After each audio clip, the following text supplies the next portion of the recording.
Nonsia abo adishima mai mamu nyina achi saso mamu akwa babiem ediba virgin anopa nonsia kasebo eso kasebo a yensa so ene anopa ye osimufo aso ni suse yakroji ye finik tebia eni hom ana ye baba tete no sranya basadia mamu ene anopa se virgin anopa nonsia kasebo ensem no edoso dedimu akotini bi ene say Onumnyamfo okujeto ablakwa onu eye adehya wonum ewo Northton weye wonum rahyeprujani wakasa akyeremu esenkebe ya aban no enhwese de beyo na coronavirus testing no yenye nyina da ebi ekobi so e frɛ won National Commission on Culture wonum so akasa akyeremu senkebe ya ekuakuo eni nyimokwa hodwe wo omanga na emuefo won ho enyim se de beyo na coronavirus eho eye dawuba hodo no ebetimi akọ ekyire na ababeto dwa enso ese anesefo ene afeso midwife for won dodo beye se 15 michedunum ya wonmo ewo atifi epoemantam akwakoba se coronavirus ya de no wonmo so etimi enyebie mu nkyeremu se de bebremu ewo kaseboyi emum Ghana Medical Association wonu panyipa oda no meche General Secretary waba wontini edi ababetu edwa ese aban no enhwe papapa se de beyo na coronavirus ede no enkonkote atese no entina nka wonhwe na eyiko wedding yo ene afensu no parties ahodo eyo ewo manga na mu no yensan so emfa eso no ento eso na ekokoba se Ghana mapanyina na danko kufado ekanye ese wubia ebechum na se coronavirus yade no eho hyehye no wani su no mekyerese yenhye nose mask na o kyerese wa wani su no aposifo enkyerwo no akokoba se okopiemu ewo tema adihye binum aye wonmo aso dedenden asobra kyere ameno nom so emu 105 aposifo ensa so wonmo pechi yebeka kopiemu ewo enigide ensemu enso na yakasa sinitwa pa wache yentimi emmonidi enyinu efrim na kyese wo yisini papapa ewo manga na emu asese no abafom kakra na wo abra yakwakoto oba no ode ne ho ekoje amanyosemu ekodi NPP amanyoko no echi eno wakasa ede afa hwemu kyeremu so yede bebremu ene anopa no sia kaseboyi emu yebekwa akopiemu ewa mahodo ensemu enso na US manu emu efiti abra wonmu ekoto aba no enu ada ene babuto dwase wonmu ayo enhyehyeye ene amamra hodo na ama wonmu apanyina oto aba edi yi meche Joe Biden wonmu asanso adi no esi akonya no eso ensema foforo binum kawe mu yosemufo aso no suso yakroje ana yeba betete sranya basadia mamu ene anopa se virgin anopa no nsia kasebom na hyene so se kasebo edwubako bi adaroma ana aso yasonam yetimi ekenka dia mamu ene anopa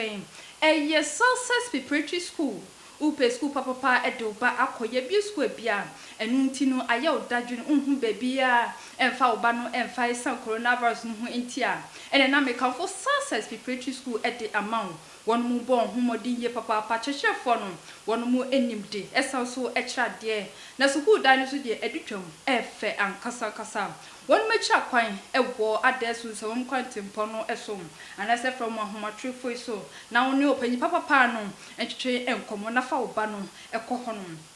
eye 0208 278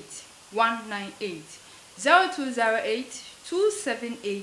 198 fropanyipa no na won no entwetwe enkomo na ye bie school a oba no akwakoye okonana hu bebi a wonfa no emfa no mecho na fa wani ekyirem ho no na bibia so entimi enye kama mi ameji braken kakase bodi amamu ene anopa media meji so a enima bina adobia yedan ho sima ye ba kasebo no mu kyiremu ye de bebremu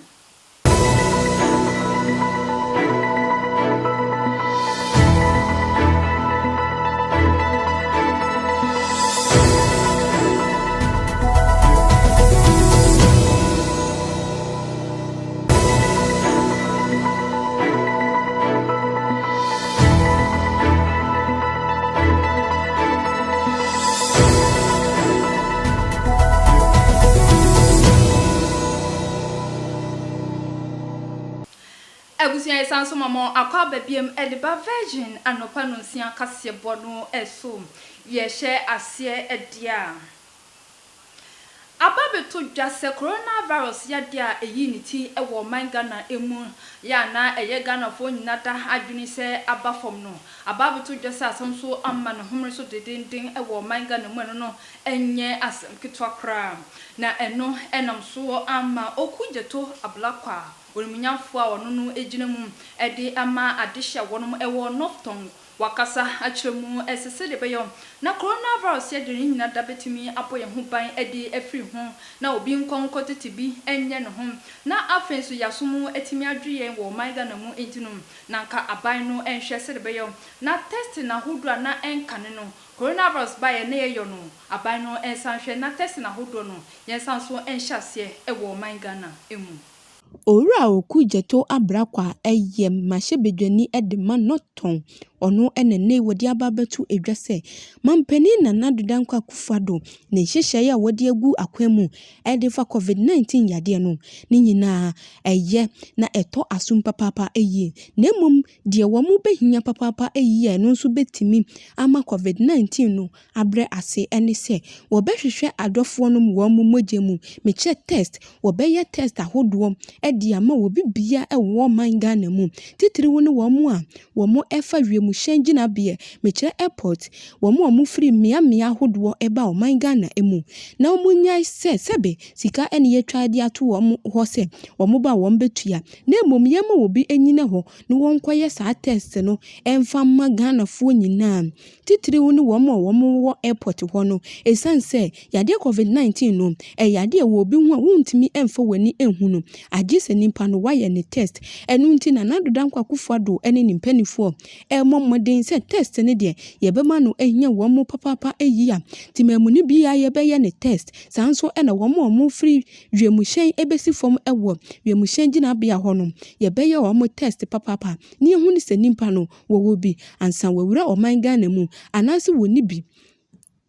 ekuo bi efron se National Commission on Culture ye kan se ya mamre ho sema wonmu edimu akotini ye papa opanyipa oda no eye executive director edima ekuna ne din eni Madam Janet Edna Nyame wakasa achiremu esese de coronavirus yade no awisan so amma no homre so ewo manga no mu amma omapanyi krompa kasa achiremu senkebe ya yehye nose mask na fenso social distance no ehwie ni nyina da eso ne hoho yensa abra no ene abra no wakasa achiremu esenkebe ya ekuo hodo emichire ekuo hodo wo omanga na mu so enfo wani enchiremu se de beyo na dawuba hodo no efa coronavirus yade no ho yenhwe na yemmodebro emfa se de beyo na Ghana ni bia ani ebeba no ho meno so ewo coronavirus yade no ehun Mama Janet Edna Nyame eye kwanchefo pania ono eneda National Commission on Culture yetwa ne tia se NCC ano ono enene wodi ababetu edwase se ahwe o man Ghana mu ayade COVID-19 no eyade esoro kwa na eko enu nti mampani na nadodankwa Akufo-Addo ene ne mpanifo ensan kofa tetekwa meche afiye etwemu enhyehye ya womodigu akwemu efa COVID-19 yade no eho no omo ensan kofa sa enhyehye no ensan fa emra esanse san kofa wo hoi yenchi enhyehye no ebi ene se womo elma suku nyina eko lockdown sanso ena sore ahodo no yatutu mum de na eye ne depa ene campaign ahodo a yeye edefa COVID-19 no eho ne yebo COVID-19 yade no ho dehuro ede kire amansan nyina se sei ni sei ena eko enu nti no yensan enkobo sa dehuro no ewo mansini ahodo no nyina emu ene suku ahodo no esanse afia etwemu de mansini du nsia no eyade emu nsia pe eno mutimi kobo sa dehuro no enu nti afiwe mu de mansini du nsia no omommodem so omombekọ ni nyina mu no mo akobo COVID-19 no ho dehuro esanse yade no eyade ate se papa eyie na enkofo no bi ehunu se eye fara na mo nyade a eye hu enti ye mommodem na nadodankwa Akufo-Addo ene ne mpanifo omommodem so omombekọ mansini ahodo no emu akwakobo yade no ho dehuro na eno beboa abre COVID-19 yade no ase Yegusua ewo coronavirus asanso ama no homere so ewo Ghana emu ensemsem ya.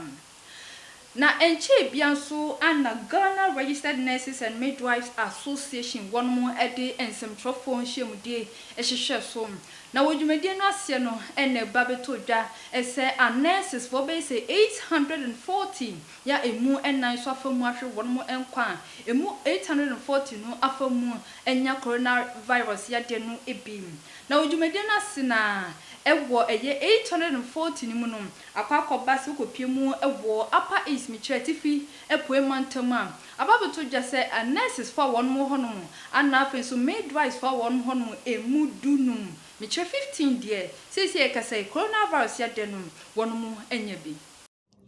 COVID-19 yade a etete wo Ghana fo eye papapa sesi ade na fofra no yade wo de adu anese fo eso eno na wo kan free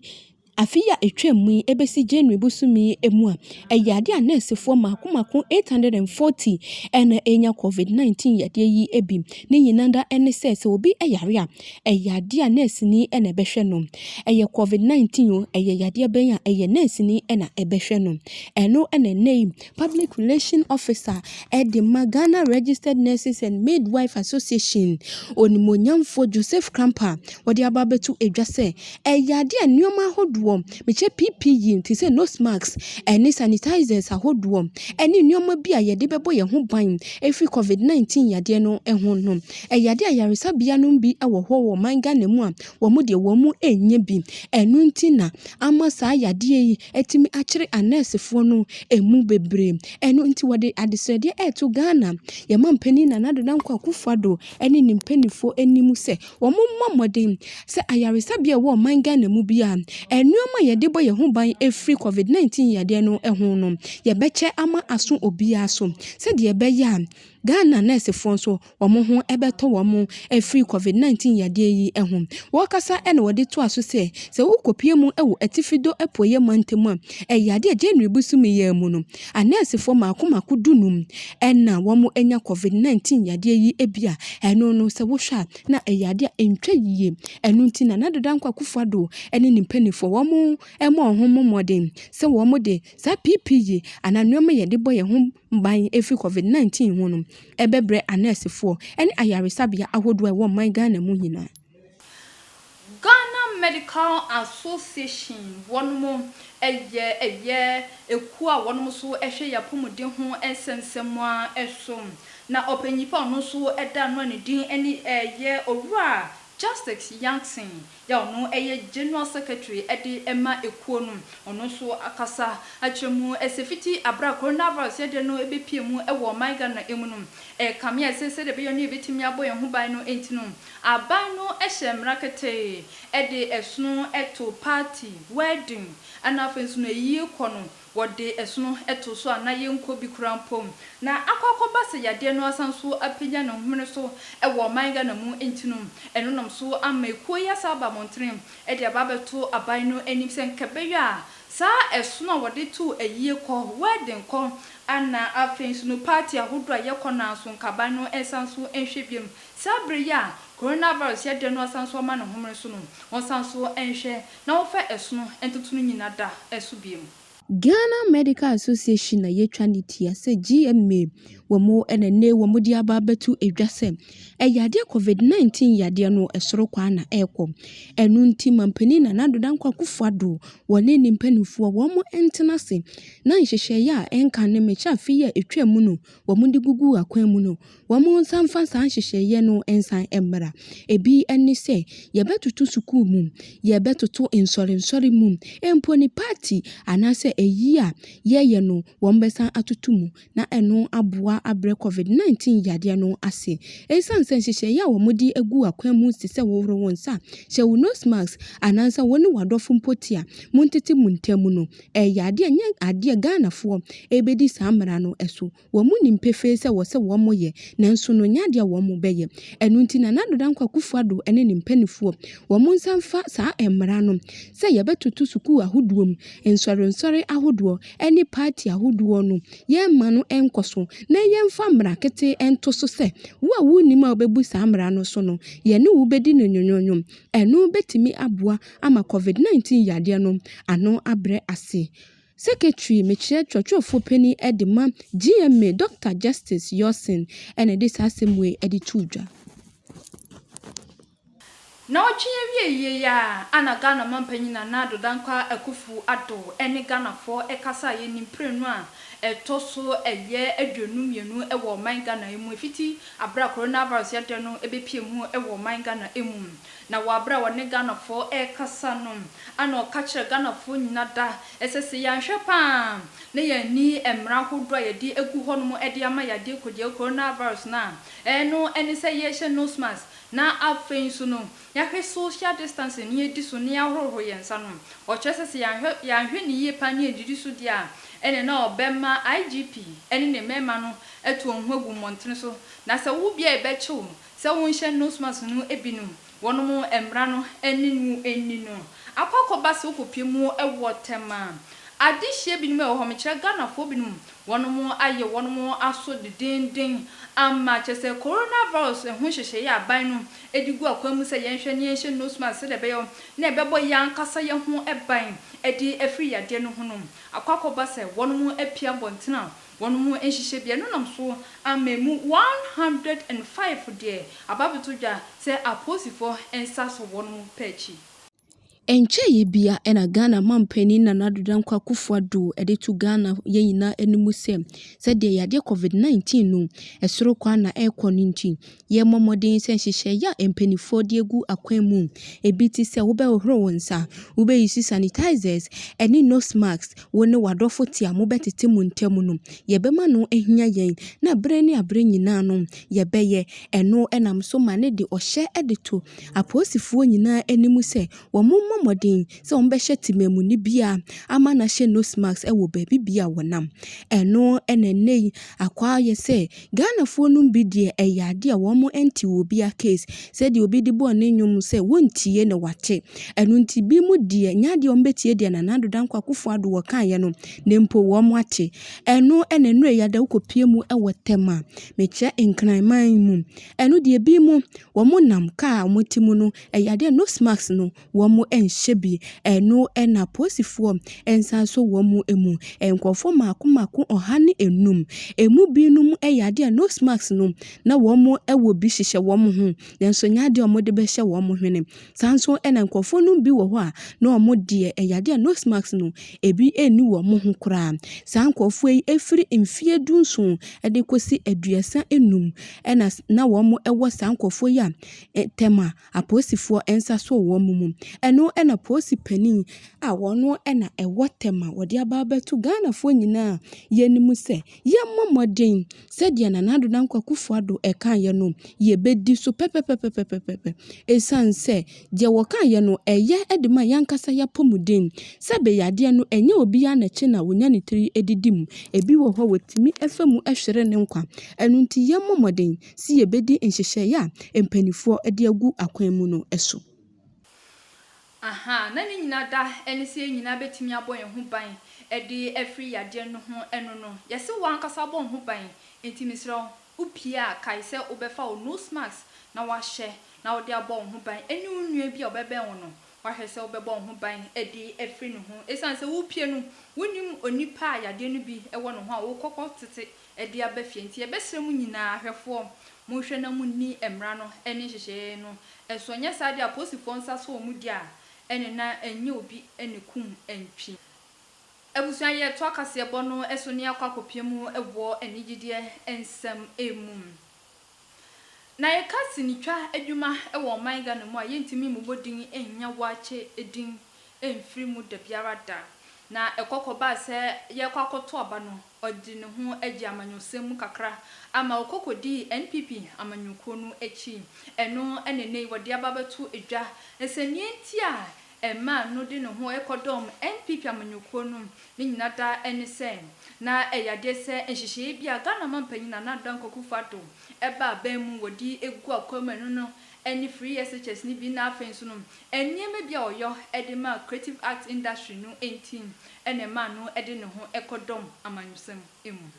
Ora Prince Yosin a dodoɔ no animu ne sɛ wakyɛ ɛba ne sinitwa ekuo a ɛwɔ ɔman Ghana mu a wɔdi mu akotene ɛwɔ hɔ. Wɔno ɛna ne wɔde aba abɛto edwa sɛ ɛyɛ ade afei a etwa mu abato a yɛtoyɛ ne yi mampani ɛwɔ ɔman Ghana mu ɛne mmarahyɛbadwafoɔ ahodoɔ no. Wɔno deɛ wɔgyina hɔ ɛde ma NPP amanyoku a Nana Addo Dankwa Akufo-Addo ɛne ne mpanifoɔ ɛna ɛwɔ mu. Ne nyina da ɛne sɛ ɛsan biribi nti ɛna ɛma ne yɛ saa.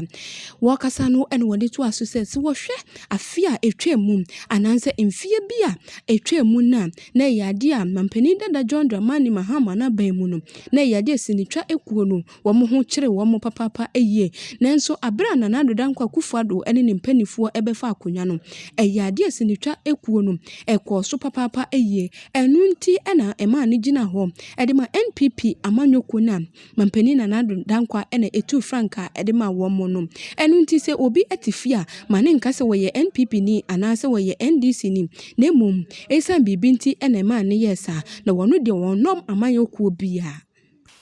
Abusua yegyina we so ne ahome kasebɔ no ɛso yɛba yɛbɛdan ni akopie mu ɛwɔ amahodɔ ensɛm emu yɛba sisia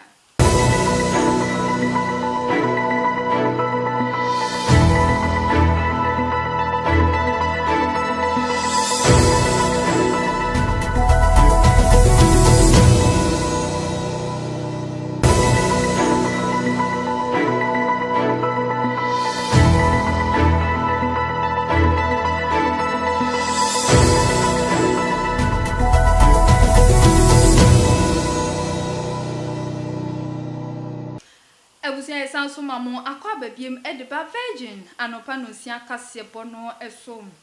ye to kasebo no eso dia US minu emu eba beto dwa wonmo so ede wonmo ebato no ehihye so na afei ena nuada wonmo ede wonmo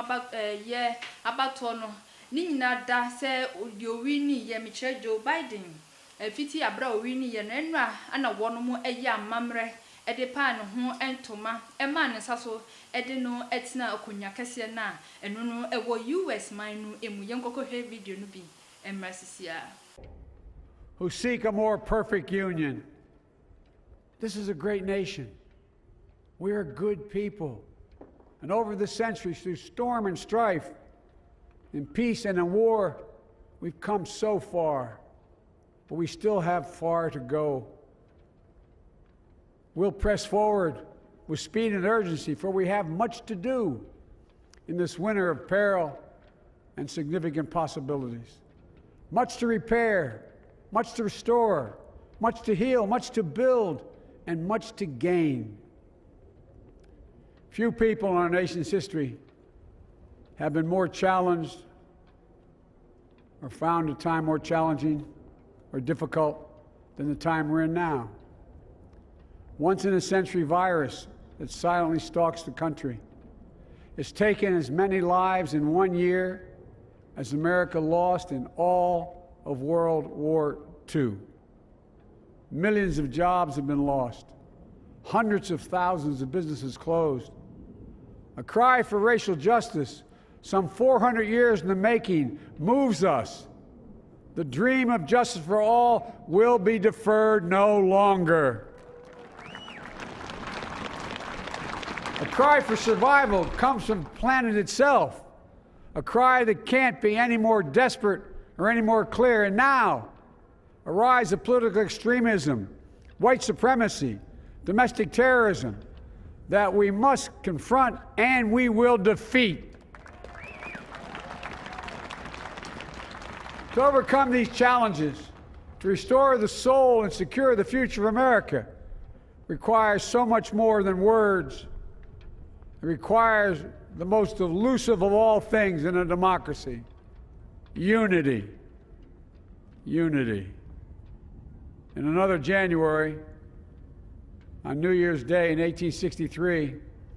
Abraham Lincoln signed the Emancipation Proclamation. When he put pen to paper, the president said, and I quote, "If my name ever goes down into history, it'll be for this act, and my whole soul is in it." My whole soul is in it. Today,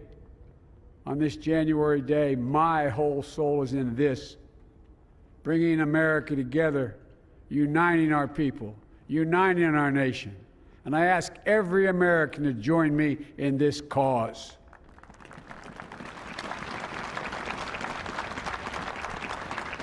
Uniting to fight the foes we face: anger, resentment and hatred, extremism, lawlessness, violence, disease, joblessness, and hopelessness. With unity, we can do great things, important things. We can right wrongs. We can put people to work in good jobs. We can teach our children in safe schools. We can overcome the deadly virus. We can reward work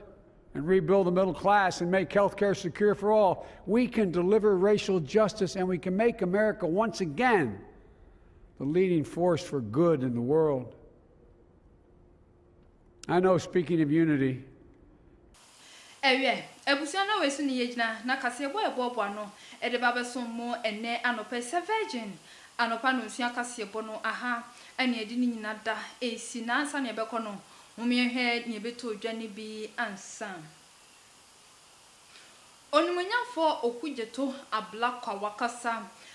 akiremu esenkebe ya ban no ensanhwe ebiom ewo coronavirus asan so apagya ne mu ewo manga na mu no akaban no enhwe na test na hodo ane yeyo no won san fabrem ebiem emra omanga na emu sanso ene edibrem wo kase boimu eseku bia ye from the National Commission on Culture wonom so akasa dia desode akodia me aku hodo wo omanga na mu ni ankwankwan says enkebe ya yenyina da yemfa ye ho enhyemu ewo dawuba hodre no efa coronavirus ya de no